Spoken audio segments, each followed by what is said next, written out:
Welcome to the Knife Junkie podcast, your weekly dose of knife news and information about knives and knife collecting. Here's your host, Bob the Knife Junkie DeMarco.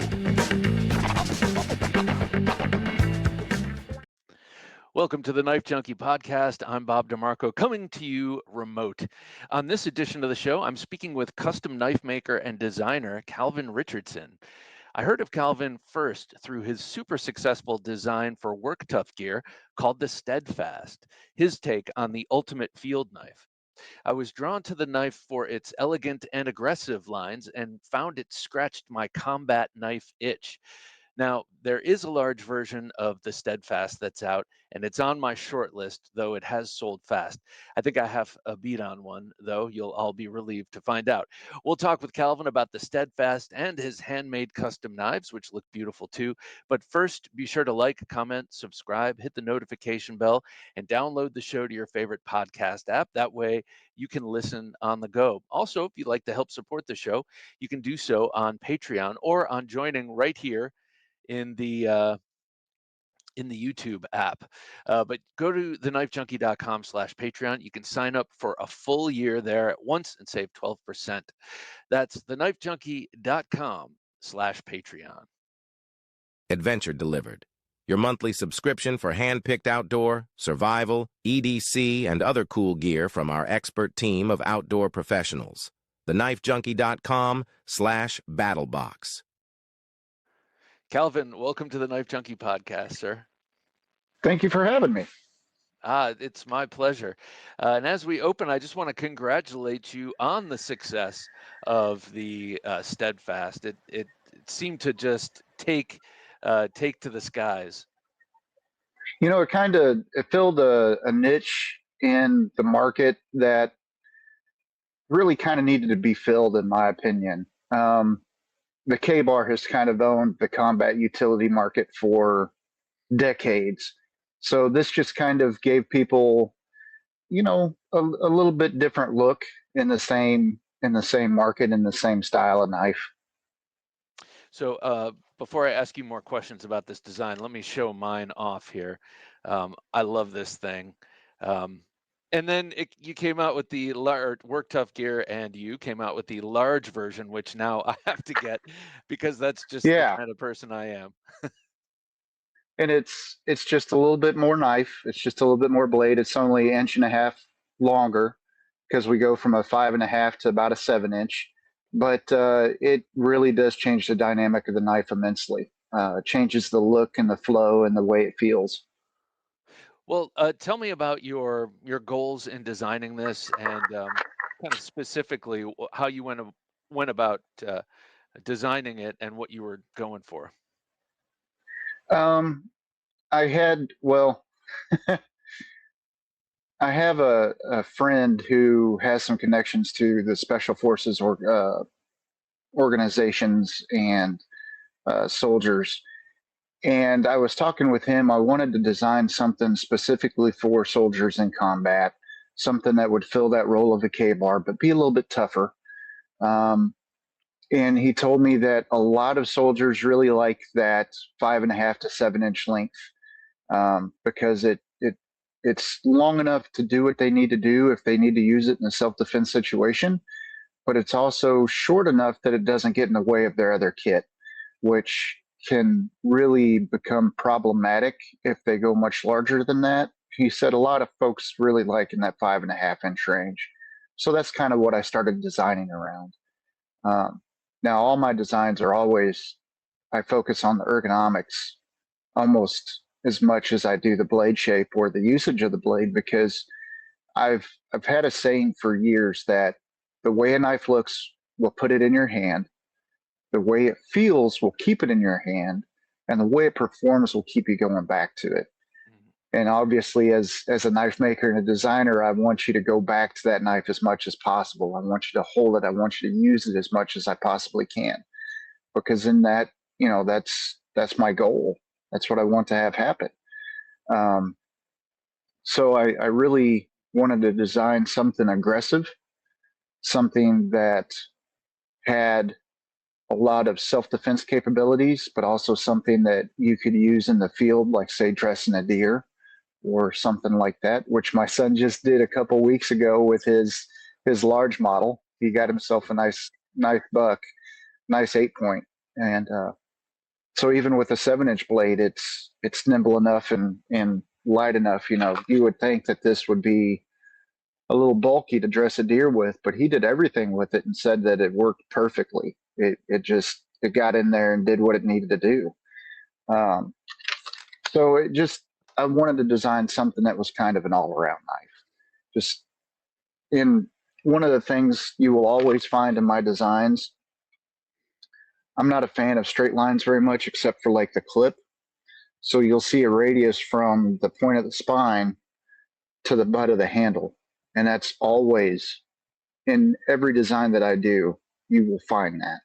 And I just feel that it causes it to flow better in the hand, and it keeps that edge out away from your hand, so you can do a little bit more powerful cutting. But those were the print. That's okay. I apologize. Those were the principles behind the knife design, and kind of where I was going with it.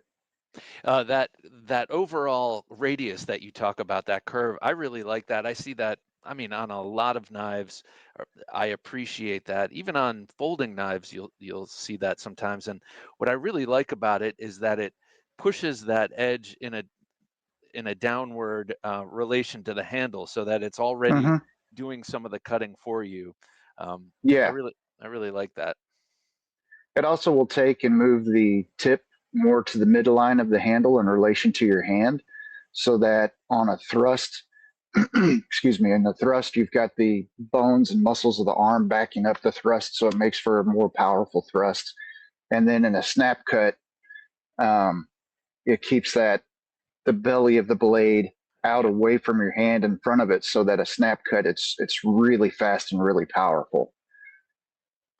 You said that you were interested in making a more tough or robust version of the K-bar. Not version, but reimagining of the combat knife, looking at the K-bar.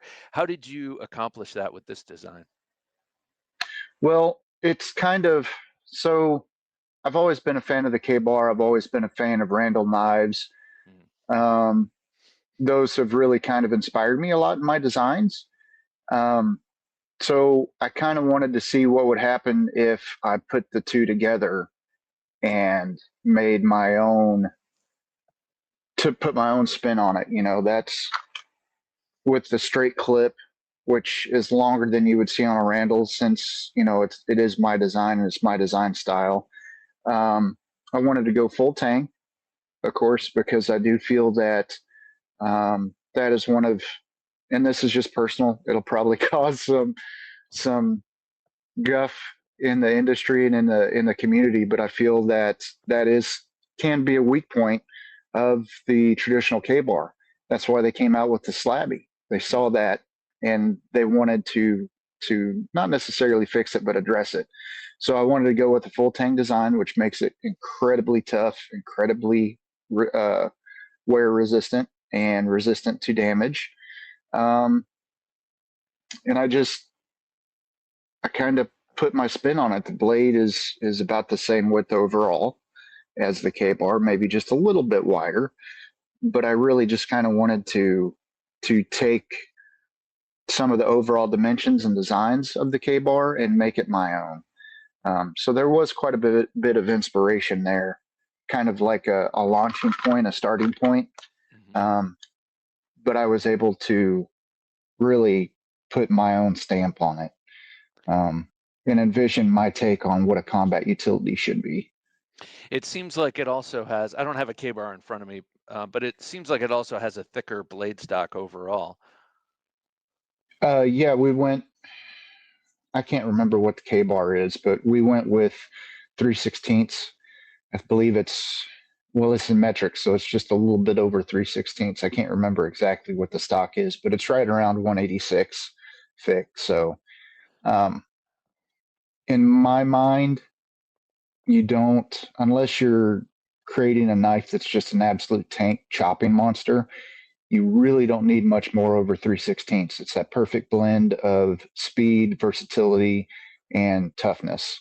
It just, plus to be very blunt, if you do have to use it in a self-defense application and a thrust, the 3/16 is going to work far easier than a quarter inch. Quarter inch is going to get hung up and cause problems. So outstanding field knife. I've put this through my suburban dad paces in the backyard near the fire pit. So let me just preface it by saying that, but really excellent field knife. But I picked this up and I want to do my collie flow drills with it because it is, obviously you've taken into account that this could be used as a weapon as well. And in my personal taste in knife collecting and knives in general, that resonates with me a lot. So in light of that, why did you go with the clip point?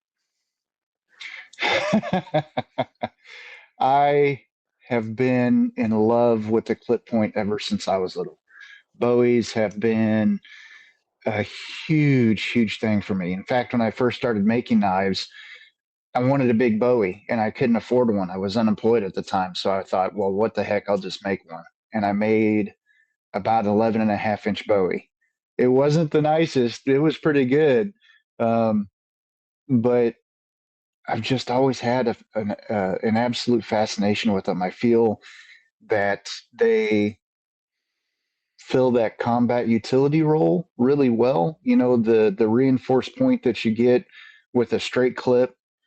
And I feel that the straight clip is a little bit better for that, because when you have a radius clip, at some point in time, when you get out towards the tip, it becomes finer and finer and finer. Whereas with the straight clip, you've just got a straight plane to absorb the shock. But Yeah. the Bowie also allows for a more aggressive point, and it puts the point lower than the spine, obviously, since it's clipped. Yeah. It puts that point lower than the spine and puts it more in the center line of the knife, which again is one of my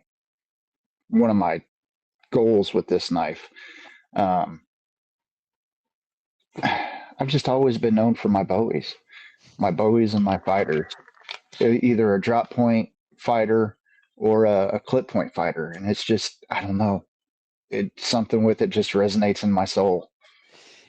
So I was trolling around on your Instagram page, and man, the fighters that you make are really compelling to me. They look beautiful. They also look, like cousins, spiritual cousins of the Steadfast. You can see your design DNA in them. But they're these long, slender, again, sort of that long, slender profile with a pronounced clip, almost bayonet ground on a couple of them that I saw. So fighters also, like, how would you define a fighter as opposed to a Bowie? Well, obviously, Bowie has become kind of a catch-all term, and for a large part in the industry. I feel it's more specific to a clip point blade. A fighter is more overarching. It's more of an umbrella term. It can capture a lot more blade shapes. Bowie to me is more specific in blade shape. Fighter is more, I find that defined more in the intention of the knife. It's not a heavy chopper. It's something that's balanced very neutrally to be very quick in the hand, very light, very snappy. It does have a dropped point and radius to the spine so that you do get that snap cut. You do get that lowered tip that's in center with the knife.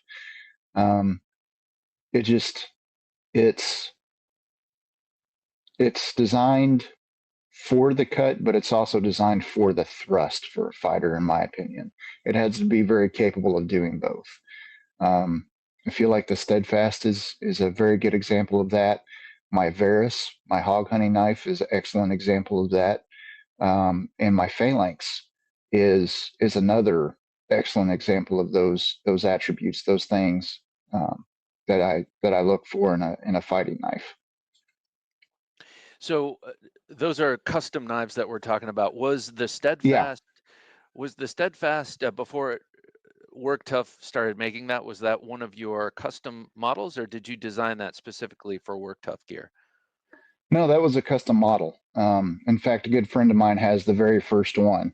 He, it's I've done 4 or 5 of them, and then Zeke Manacho is a really good friend of mine, and he'd been trying to put Vic and I together for a couple of years, and we were finally able to coordinate and come together and agree on the Steadfast design. It was kind of an area of the market, an area of their lineup, their catalog that wasn't real strong.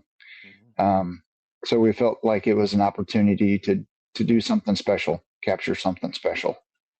Yeah, actually, now that you mention it, it is a nice middle ground for them because they have all these massive. I love their knives. I have, I guess I have only 3 of them, but I plan on changing that. They have a lot of massive work knives, chopping knives. I mean, one could fight with them for sure, but they though they look aggressive, they're more. Like the Puzon Predator Hunter, for instance, like that's a big giant knife. And yeah, it would be scary to come Mm-hmm. up against someone with that, but it's more of a chopper, more of a big outdoor robust knife. And then they have numerous small they have a Nessmuk, I think, and small sort of working knives, but no sort of mid-ground combat knives, I feel. Or they do, I guess they have the little fighter and stuff like that, but this one really does seem to step in to a gap that they have in their catalog. Yeah, I don't want to say that there are any gaps in their catalog because they cover so much stuff. But, and I'm not saying that my designs aren't outdoor applicable, that they can't be used in the outdoors, because they can be very well, but my knives are not choppers at all. They are designed to be nimble and fast recovery. It is more of a combat area for Work Tough to go into, and I thank Vic and I applaud him for having the sight to be able to notice that and step in and put this design into that category for them. I want to talk about Work Tough Gear and working with them and what that was like. But before we do, you've mentioned a lot about snap cuts and thrusting, and it makes me wonder, what's your background? What is your background? I really don't have one. I'm just a guy, a nerd that studies a lot and reads a lot, and I think I put a lot of thought into my designs as I'm designing them. There's almost a meditative flow state that I enter when I'm designing a knife, and then when it's being prototyped, I'm constantly handling it, checking the balance, see what the ergonomics are like, figuring out what it's good for, how I need to manipulate the steel, how I need to manipulate the scales in order to get the results that I'm looking for. So I don't have like a martial arts background, but I can understand the mechanics of the knife and how the knife is going to function. So how do you go about designing them? Can you enter that flow state on the computer, or are you drawing by hand? Oh, it's all pen and or pencil and paper. Everything gets drawn out to size, and um, in fact, I can go get my sketchbook if you want, and I can kind of show you. Maybe we'll take a look at Would you that want? for the Patreon extras. We're Okay, going to do an okay, extra interview, and that's a good teaser. Come become a patron so you can check this out. I love, by the way, I went to art school, just as a side note, and I also like to draw, especially knives these days. But I love looking through people's sketchbooks. Just no matter what it is, what they're drawing, I love that. So yeah, we'll check that out. okay. The funny thing is, a knife is the only thing I can draw. I can't. I'm not good at anything else. I'm very specialized in my art abilities. You're not the first um, person to say that, and it's amazing when you look at a design by someone such as yourself who draws a lot of knives. You know, I look at that and I say, well, with the ability they have to control the pencil and draw this, they could probably do anything, with the practice. it's uh, it's therapeutic for me. It's definitely. I haven't done very much of it. I just haven't had the time lately. But it's one of those things where it's meditative. It is very much therapy for me. Knife making is as well, because I enter that same meditative Zen flow state, and everything just kind of falls away and falls to the side, and I just get to exist and have one concern on my mind, and that's it. It's wonderful. Okay, so you draw up the steadfast. Um, so how does that work with Vic? I know his name is Vic, the gentleman who Hmm. owns and runs it. You send him the design, and is there a back and forth? And then how does it become reality? So Vic is really, really easy to work with. He wants his knives that he produces to be a almost an exact copy of like what the custom would be. He wants the designer's, I don't want to say aura, but he wants the designer's stamp and hands all over the design. Um, so basically, I drew the design up. I gave him some scale, was like, this is how long it is, this is the blade length, this is how tall it is, gave him some basic dimensions, and then he converted that hand drawn picture into CAD. So, excuse me, it is basically a direct representation of the design. There isn't any what what I designed is what you get. There's no compromises. There's no stepping around what it is. Interesting. And So then I'm with sorry. with like oh, sorry, Bob. No, no, With no, the not at handle all. scales, with the handle scales, we had some problems getting everything dialed in. So what I ended up doing was actually shipping him the handle scales to Taiwan, and he took those handle scales, pulled his dimensions off of it, and went from there. There are still some slight differences between what you would get in my custom as far as ergonomics go and what the production model is, but that's solely for the reason that a lot of the things that you would get on a custom are just really difficult to reproduce um, on a production model. You know, there's a lot more time that can be put on a custom. That's what you're paying for. You're paying for knowledge, time, and experience when you purchase a custom. And I'm not saying anything about what Vic does. He is amazing. His team is amazing. There are just some slight differences between production and custom. Yeah. I mean, just by necessity and just by the nature of the thing. But you do see when you visit the Work Tuff Gear Instagram page, you do see people hand sanding the backs and really, a lot of handwork goes into these. A lot of special attention to each model. They don't do giant runs of things, so that's something that I like about Work Tuff Gear in general. It feels like you're kind of getting a custom knife. That it didn't just pop out of a machine. Yeah, there is a term in the knife industry called mid-tech. It's where a custom maker has blanks mass produced. He might have them ground. He has them hardened, batch hardened. It's not a one-off custom, and he might have the handles CNC'd, but then he goes in and he finishes them himself. He'll assemble them. He'll make sure he'll do all the QC work. He'll sharpen them by hand. He'll do all of that stuff, and that is exactly what Vic and his team do. They're not um, a more or less a production shop like you would get with Benchmade, where everything's done by predominantly robots or machine done. You get a lot of that hand fitting. You get a lot of that mid tech custom work, and that was another reason I wanted to work with them. Just because they are able to produce a designer's designs in such a way that the highest quality is presented.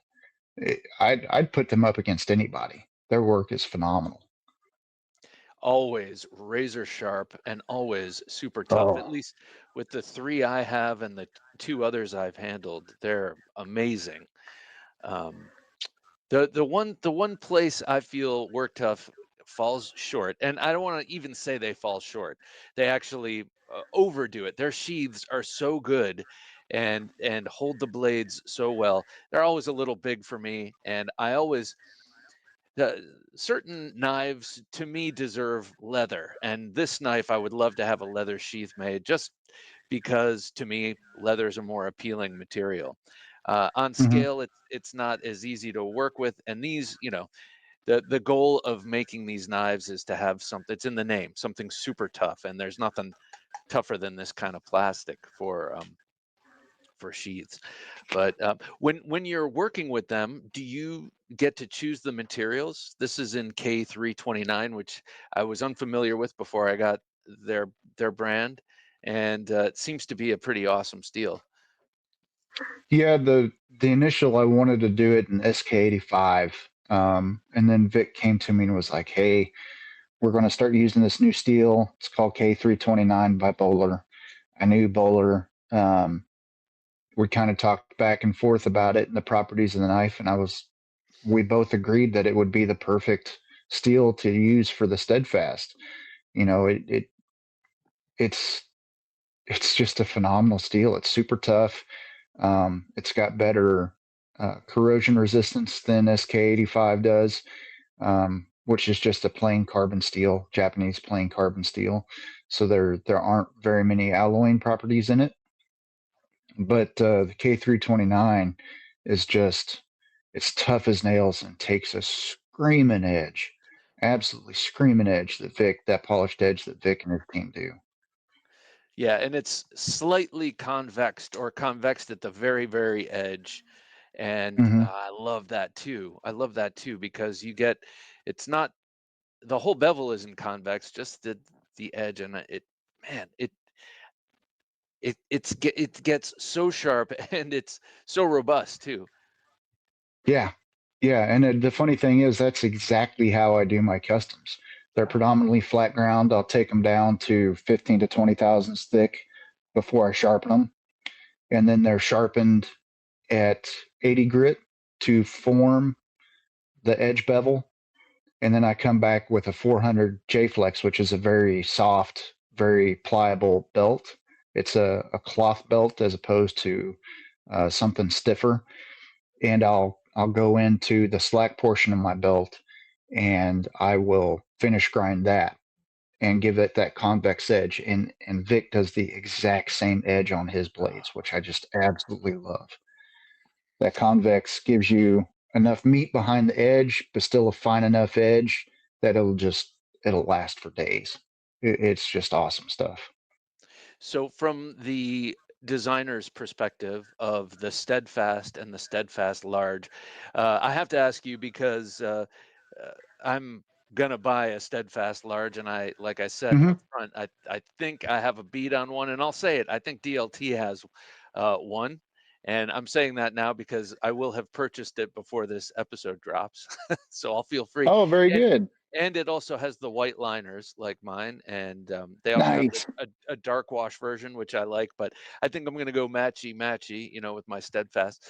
To you, as the designer, what are the differences between, besides an inch and a half in blade length, between the knives in terms of performance and spirit? The 7 inch is much more combat oriented. It is not a chopper at all. It is extremely neutrally balanced. The balance point is literally right here. You can balance the knife. See if I can do this without dropping it on my foot and having it go into the floor. You can balance the knife right there behind the guard, and it just makes it, for lack of a better term, it is a combat knife. The 5.5-inch regular Steadfast is just a touch butt heavy. You put some custom scales on it by Carroll's Custom Scales, which he does custom scales for both of these. They have the exact same handle between the Steadfast and the Steadfast L. It is exactly the same. But you get some custom scales for the regular Steadfast, and it lightens it to the tip because he does a lot of Micarta, which is lighter than G10.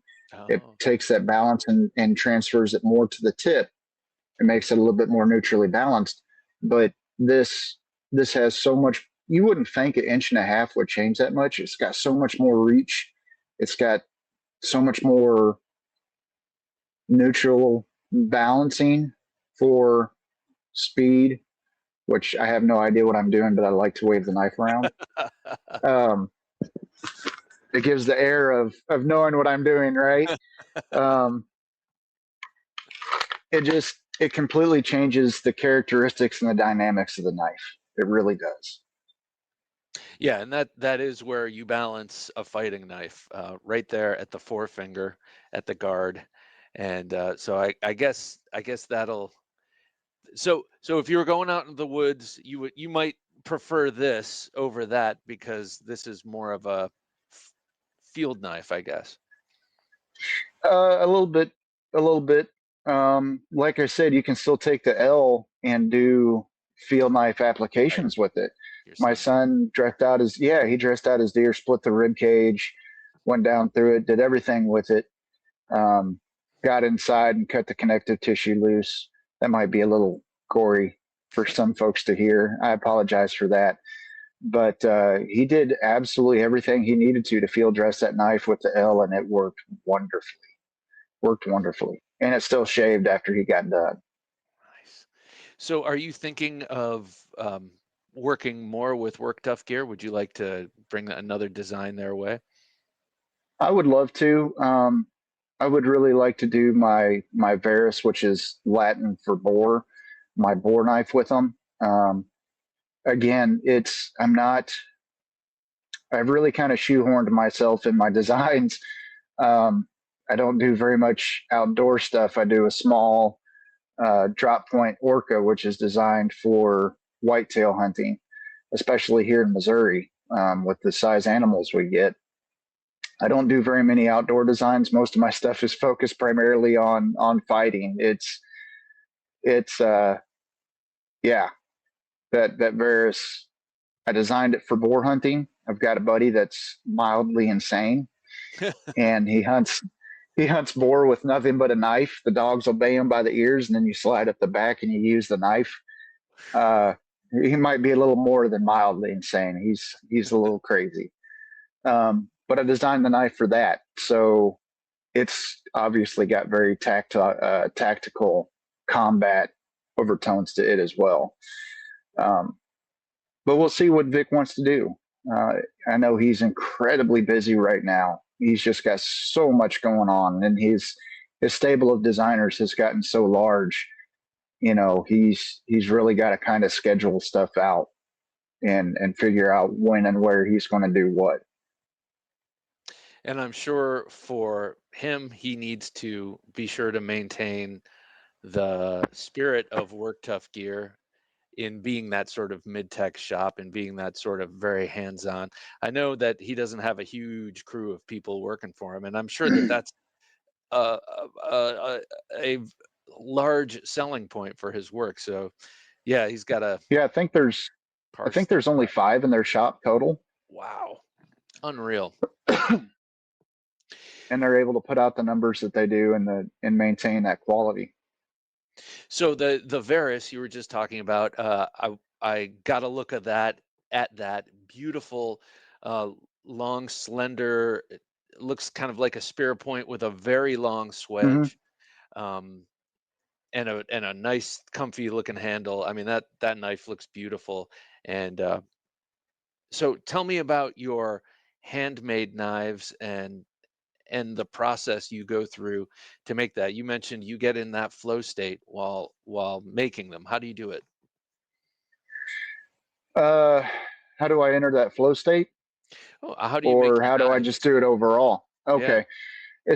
it starts out with the design phase. Everything is designed exactly to scale. So if I'm looking for a 5-inch blade and a 5-inch handle, I draw out a 5-inch blade and a 5-inch handle. Everything is exactly to scale. I base it. I've got a very normal sized hand. My palm is a little wide. I figure if it'll fit my hand, it'll fit 90 to 95% of people's hands out there. So I design it according to the width of my hand, which is very generic. And I go from there. I design everything out, and then I take that design and make a photocopy. I transfer it I glue it down to a piece of Kydex, which gives my pattern rigidity and integrity. I don't have to worry about it degrading over years of tracing around it. I am a stock removal maker. So that means I take that design and I transfer it to my steel. I put layout dye on my steel and I trace around the pattern to get my outline. And then that gets cut out. It gets ground to size. And then from there, I start figuring out where I want it to balance, how I want it to balance. I'll remove some material from the tang of the handle to get a little bit more tip heavy. I've done it long enough that even before I start grinding, I kind of know how I need it to balance in order to get the handling characteristics I'm looking for. I've been doing it for 14 years, over 14 years, almost 15, coming up in March, either March or May. I can't remember. One of those M months. But I kind of know how I want it to balance before I even start grinding on it. It gets sent out for heat treat. I've started moving into more stainless steels that I need to have heat treated outside of the shop because I don't have an oven. I've moved into Nitro V and CPM 154 almost exclusively. And I feel that those steels are just, they're awesome, especially Nitro V. It has so many benefits. It's just silly not to use it. And it takes a absolutely screaming edge. But they get sent out to heat treat. I get them back. I lay out my edge thickness with a height gauge, a dial height gauge. Okay. So I scribe. I'm going to have to be careful not to cut myself. I don't know how well you can see this, but I go down the middle of the blade and I scribe, like say I want 10 thousandths. I'll do the math and I'll figure out how far down I need to go on each side to get that 10 thousandths edge geometry. I'll scribe that out. And then I grind that to that edge thickness. And then everything from there is hand grinding, and I don't use any kind of jigs. I don't use any kind of rests. Everything is completely hand ground, and by freehand ground. And by that, I mean, I hold it up against the grinder like this, and I grind that edge. That's just how I do it, how I've always done it. I don't use a file guide to get my plunges right, because that throws off the balance of the knife and will make me go in hard in one spot and dig into the blade. I've done it long enough and enough that I can get those. I can't ever say they're perfect because I don't think anything ever is, but I can get them as close to perfect as I possibly can. So everything gets ground by hand, and the scales get glued up. You know, they get rough cut to size, they get glued up, they get fastened. And then it's a matter of shaping them on hand on the grinder and figuring out where I want the balance to be. And I can manipulate the scales, thin them in here a little bit if I need to move the weight towards the tip, if it's a little butt heavy. It's all a matter of compromising. You know, you've got to find that sweet spot. That's cool. You're talking about getting about getting the behind the edge measurement just right. I've seen many people, you know, when I'm watching knife making videos, how they'll have the die on the not the spine, but the belly of the blade before it's sharp, and you'll see two scribe lines. And you know, in parallel, and that must be what you're talking about. They've measured it out. Yeah. But I had never, I never knew until right now. It just dawned on me because you explained it. Why the two scribe lines? I was always thinking, shouldn't there just be one because they should meet in the center? But yeah, if you're conscientious at all about your behind the edge thickness, you do need those two lines. Yeah. Yeah. You need at least those two. You can do three. I have found that once you get down to like say 20 to 10 thousandths edge, which all my kitchen stuff gets a 10 thousandths grind before I put the edge on it, it makes for just an absolute laser cutter. But if you put all three in there, it becomes kind of cluttered. It becomes difficult to see where you're grinding to and where you need to stop. But that's why you put those two lines on there. If you did just one down the center and that's what you ground to, you would end up with a zero grind blade, which would be incredibly sharp, just insanely sharp, but it would have no integrity. It would chip, it would roll, it would dent. You would have no strength behind the edge. So you just mentioned that you've gone pretty much exclusively to Nitro V and 154 CM. You said in particular that Nitro V, yeah. CPM 154. Big difference My between CPM apologies. 154 and 154 CM. Sorry. It's just one's a crucible powdered steel. Yeah. Okay. Yeah. Sorry about that. CPM That's okay. 154. But in terms of, well, actually, you can answer this on both steels. You mentioned Nitro V has like all of these really amazing benefits. What are they? And are they benefits to you in the making, or do you mean as a great user steel? It's kind of both. So before I started using Nitro V, I'd used CPM 154 some, but I was primarily a carbon steel maker. You know, that's what I had the access to heat treat. That's what I did. And carbon steel, especially 52100 with the right heat treat, is very easy to grind. It just kind of flows off.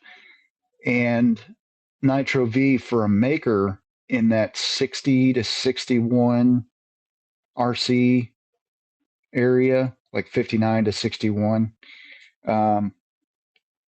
hardness range, it grinds like butter. And I'm fortunate enough to consider to have as a very dear and close friend one of the collaborators on the steel chemistry for Nitro V, and he's actually the one that does a lot of my heat treat for me. So he knows the steel intimately. He knows exactly what he's doing with it. Just a phenomenally intelligent person. But I find that the more I use Nitro V, the more I prefer it over CPM 154. It's a little bit tougher. It's easier to grind. It's more forgiving. It's just, if that was the only steel that I had to offer, I would be fully comfortable and confident in my offerings with that. It's just a phenomenal steel. I know we've seen quite a bit of Nitro V over the last couple of years in a lot of production folders, and it's not it's not a budget steel, and it's not a super steel, you know, that they can charge a premium for, but it just seems to be an everyday awesome user steel. I'm also a big fan of 154. For me, I think it's mostly CM, the ingot steel, I guess. I love 154 for its edge and for its ease of sharpening and for its, you know, it does keep going. It doesn't, you know, it keeps its edge well. And what are your feelings on 154? I love 154. Like I said, that was my only stainless experience until I got Nitro V.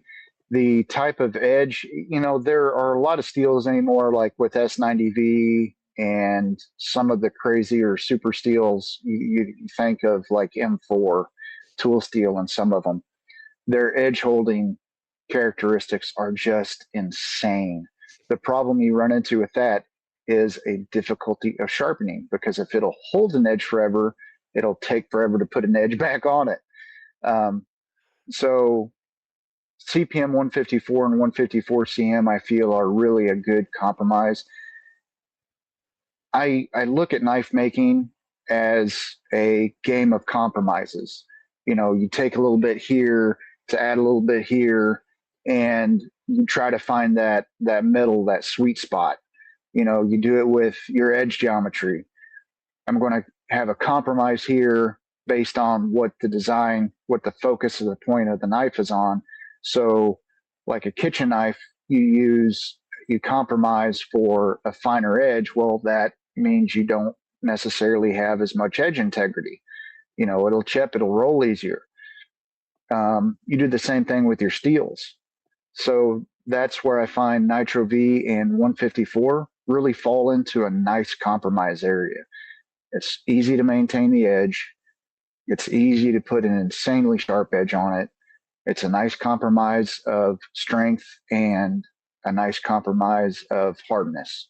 You don't have too much of one or the other. They're just great middle ground steels that everybody can use. They're also both, in my experience, nicely corrosion resistant. Yes. Especially on a sweaty, hot Virginia day, you come back in, you don't have to be sanding your knife down, Yeah. And I tell you what, Missouri gets pretty rough too. I bet. It gets our summers. We get the worst of it. We get bad summers and bad winters. Nice and soupy. It's oh my gosh, it'll be 105 outside with like 85% humidity. It's terrible. So you've mentioned a couple of times that you make kitchen knives. Yes, sir.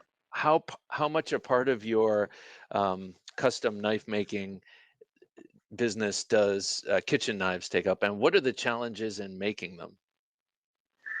It's not very much because, frankly, I hate making them. Oh. You have to be so careful with them because the edge geometry is so fine, and you're already dealing with a thinner steel, a 90 thousandths. I do all my kitchen knives out of 90 thousandths, out of 332nd stock. It oversized, it comes out to like 110 thousandths, so less than 1/8 of an inch. Wow. You have no thermal mass there. You have nothing to soak up the heat from the grinding, from the friction. So you have to be very, very careful, especially when you're getting down to that 10 thousandths before you sharpen the edge. You have to be very, very careful with how fast you're running, the kind of pressure you're applying, things like that. And they are just absolute thumb scorchers. Like I said, I grind completely freehand with no jigs, so I can tell with my thumb how hot I'm getting the steel. If it'll fry my thumb, I'm getting too hot. So as you go out towards the tip, you're getting thinner and thinner and thinner and thinner, and you have to apply pressure more directly because the edge will actually flex away. So they're very technically challenging knives to make. They're very physically challenging knives to make, and they are, in my opinion, they are the epitome of the cutting arts. You're creating something that will hold an edge for a long time, take an extremely sharp edge and an extremely fine edge, and they're very difficult to make. Fillet knives are the absolute worst. Fillet knives, yeah, I can imagine, because that's got to flex. That's got to flex without breaking. It's got to be very, very, very sharp. So you're getting real close to the other side, I would imagine, as you're grinding. And they have an extremely fine tip, and you have to apply pressure all the way out to the very end of the tip because, again, like you said, they're flexible. So they want to flex away from the grinding belt as you're applying pressure. So you have to keep pressure with your thumb or a stick. If you're using a jig, you have to keep pressure all the way to the tip. It's just, I hate them. Man, well, I have a respect for custom knives or custom kitchen knives. I have a gigantic collection of Bowies and fighting knives and all sorts of stuff I never use, Yeah. But I use kitchen knives every day. My wife and I both love cooking, And, whether we love it or not, we still have to live. So we're cooking, every day. So Yeah. I'm using these knives every day. We now have two custom chef's knives and one paring knife, all from the same maker. I love them, but lately my eye has been wandering, um, from not from the Bowies to the kitchen knives, but adding kitchen knives to things I need to acquire. So I'm and I bought one for my sister, for Christmas, that she's giving to a friend, and just to have a custom knife for the kitchen that is going to be used every day. It's just a great thing. I don't know. I don't know where I'm going with this, but I want more. Yeah, it's one of those things. I find, for me personally, kitchen knives are the epitome of knife making because they are a knife that is going to be used every day, sometimes multiple times a day. So you absolutely have to be dialed in on your steel choice, your heat treat, your grinds, your balance, um, the shape of the blade. I prefer a rolling cut, so all of my kitchen knives have a continuous radius across the bottom edge. They will not flatten out. They will not thump into something. They will cut all the way from the tip to the heel. Um, it's just, it is one of the few areas where we have a justified use for using a knife every day, a justified reason for using a knife every day. And there are folks out there that use them all day. Yeah. And so they have this wealth of feedback and knowledge as to what they want and what they need. It's just, it's an entirely different world. And any maker that is really good at that, I think of Jordan Bertolet, I think of Nick Rossi, um, some of my other friends that are Don Wynn. I think of some of those guys that focus a lot on kitchen knives. They are just incredible makers. Incredible makers. Okay, so we understand kitchen knives are a huge challenge. Are there any knives, in your custom handmade knife pursuit that you have not tackled yet that you want to? Something challenging or something from history that you love, just something that you want to make in the future that you haven't yet. What would that be? It would probably be the one that's been keeping me up at nights lately. Is the McVie Sog Bowies. Oh, sorry. Those and no. I get it. Those, they make me giggle like a little kid. Um, those and the Mark III fighting knives. I had my maternal grandfather was in World War II, and he was part of a group called Merrill's Marauders. They Oh, were a volunteer group that went into Burma and saw some of the heaviest action in World War II. They fought with the Chinese against the Japanese. And because they were a volunteer group, their supplies and their support was non existent. So, what I would like to do, I've got a design for it. I want to do my take on a Mark III fighting knife because that was what he carried. They carried predominantly Kukeries or Mark III fighting knives. And I would like to do something like that for him. So yeah, the McVie Sog Bowie or the Mark III fighting knife. Again, staying in my lane with fighters. yeah. Well, I love that. So just everyone probably knows the MacV Sog. It's that double peaked spine Bowie knife that I guess really came out in the early part of, not came out, but was first created in the early part of Vietnam and has persists today. But remind us of the Mark III fighting knife. So it's almost like a bayonet shaped blade. Um, it came out, I believe, in the latter part of World War I into World War II. It's a thin, narrow, about a 6-inch blade with a bayonet grind on it. Its sole purpose is for penetration, is for the thrust. The design that I've got for it has a little bit longer blade. I think it's like a 7 to 7.5 inch blade with a dropped handle again. So in like a saber grip, that tip is right in line with your wrist and your forearm to support the thrust and really make the thrust more substantial. It is not a cutting knife. It is not a anything other than a pure thrusting blade. It's all fight, all aggression. So the one that your grandfather carried probably had a stacked leather handle, that Uh-huh. that sort of Coke bottle shape, and that knife is from stem to stern pretty straight. Are you saying Yeah. that your version of it has that constant radius that you were talking about earlier? So the blade is straight, and then once you get right behind the guard, it has some drop to it, Ah, and it's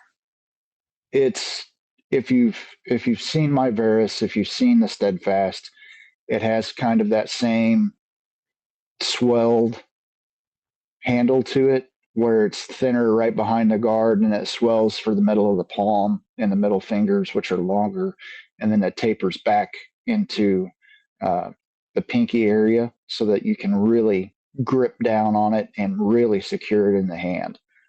But it's got more drop to the handle. So the blade is straight, and then there's a drop to the handle to put everything in line on a thrust. so I guess if you were going to take it all the way to its logical end, a kukri should probably also be in your future because that talk about a massive curve, and you can still thrust with a kukri almost in a more natural way than with something super straight. Yeah, yeah, and it's kind of the same idea behind the drop in my handles. It puts things. You run into issues with the kukri with penetration because of the way the blade flares to the middle point. Mm. Um, I used to do a knife, and if you look up my old Facebook page, Calvin Richardson Knives, um, you will find a knife in there that I called the bone cutter. It was my take on a kukri. Mm. It was it. I couldn't ever get, the kukri comes up and the back breaks down, and then you have your flared blade towards the tip. I never could get that geometry right. I just, as a designer, I couldn't get it done. So mine has a radius from tip to tail across the entire top, and then a flared edge towards the belly. I started doing them in like, oh, when was it? 2012, something like that. I think is when I came out with the first one. They're they're a pretty radical design. I might revisit that and redesign some things now that my design style has changed some and refined. Well, we'll keep our eyes open. I know for one, I will. Tell everyone how they can follow you, follow your work, possibly get in touch with you if they want to order something. Tell them the best way. Well, right now my shop is closed down indefinitely because I no longer have a place for my equipment, so it's sitting in storage right now. So once I can find a place that has a shop area, I'll be back up and running. But if you want to follow my work, you can find me on Instagram at Calvin. What is it? CalvinRichardson.1981. You can find me on Facebook under Calvin Richardson Custom, or it's facebook.com/making steel dust. Um, and you can message me on either of those platforms. I'm more than happy to talk knives. If you have an idea for a project, we can talk about that. I do some one-off stuff for people. I've got a Puko design that I'm doing for a friend, and once that knife is done, it'll never be made again. So there is some very exclusive, limited stuff that I do. Um, so yeah, if they want to get a hold of me, those are the two best ways to get a hold of me. And then, of course, keep your eyes peeled for subsequent releases of the Steadfast. I know this is from the second release, and Yes, then sir. I guess the third release is the large. And like I said, Yes, sir. I will be getting one of those post haste because I think there's only two that I've been able to find, and one of them matches my first one. So, um, well, Calvin, thank you so much for your time and talking all about your designs. And so that people know, if you're a patron, we're going to continue this conversation, and Calvin's going to bust out his sketchbook and show off a couple of sketches, which I'm really looking forward to. Thank you so much for coming on the show, Calvin. Thank you for having me, Bob. It was a pleasure. The pleasure was mine. Want to sell your custom knives online? With LaunchCart, you can easily create your own e-commerce store. No coding required. LaunchCart is designed for knife makers like you, with built-in tools to showcase your craftsmanship, manage orders, and grow your brand. It's fast, flexible, and even includes low-cost payment processing to help you keep more of your profits. Start your online knife store today at TheKnifeJunkie.com/launch and turn your passion into a business. There he goes, ladies and gentlemen, Calvin Richardson of Calvin Richardson Custom Knives. Be sure to follow him on Instagram for some serious knife eye candy, and also Work Tuff Gear. Follow them so you can watch his production work drop and get your hands on some. All right, for Jim working his magic behind the switcher, I'm Bob DeMarco saying, until next time, don't take dull for an answer. Thanks for listening to the Knife Junkie podcast. If you enjoyed the show, please rate and review at reviewthepodcast.com. For show notes for today's episode, additional resources, and to listen to past episodes, visit our website, TheKnifeJunkie.com. You can also watch our latest videos on YouTube at TheKnifeJunkie.com/YouTube.